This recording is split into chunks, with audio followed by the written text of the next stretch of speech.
Sono orgoglioso, sono contento di questa convocazione, penso che football আর syndicate যেন এক সুতোয় গাঁথা।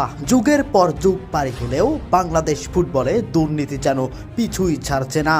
আসন্ন এশিয়ান চ্যাম্পিয়নশিপ বাছাই পর্বের আগে হামজা চৌধুরী সহ ইতালিয়ান বংশোদ্ভূত খেলোয়াড় ফাহমিদুল ইসলামকে নিয়ে স্বপ্নে বিভোর হয়েছিলেন বাংলাদেশ ফুটবল ভক্তরা।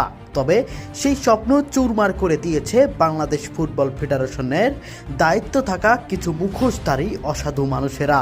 দলে জায়গা পেয়েও দেশে ফিরে যেতে হয়েছে ফাহমিদুলকে, আর তাই তো রাগে অভিমানে বাংলাদেশে আর না আসার সিদ্ধান্ত নিয়েছেন তিনি। বিস্তারিত রিপোর্টে।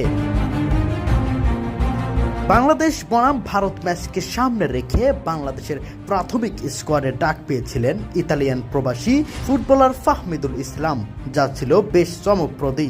তবে ক্যাম্প শেষে বাংলাদেশ দল দেশে ফিরলেও ফাহমিদুল ইসলাম আসেননি। বাদ দেয়ায় উত্তাল হয়ে পড়েছিল পুরো দেশ। তবে শেষ পর্যন্ত হয়তো খালি হাতে ফিরতে হবে ফাহমিদুলকে ফেরানোর চেষ্টাধারী ফুটবল ভক্তদের। তবে সামাজিক যোগাযোগ মাধ্যমের এক বিবৃতিতে জানা গেছে, ফাহমিদুল সহ ফাহমিদুলের পরিবার অনেক ভেঙে পড়েছেন। তারা এর সাথে আর জড়িত হতে চান না।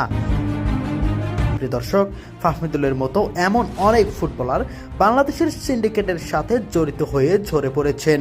এমন ঘটনার পর আরও যারা বাংলাদেশের হয়ে খেলতে চেয়েছিলেন তারা কি আর মোটেও আসতে চাইবেন? আপনাদের মন্তব্য অবশ্যই কমেন্ট বক্সে জানিয়ে যাবেন।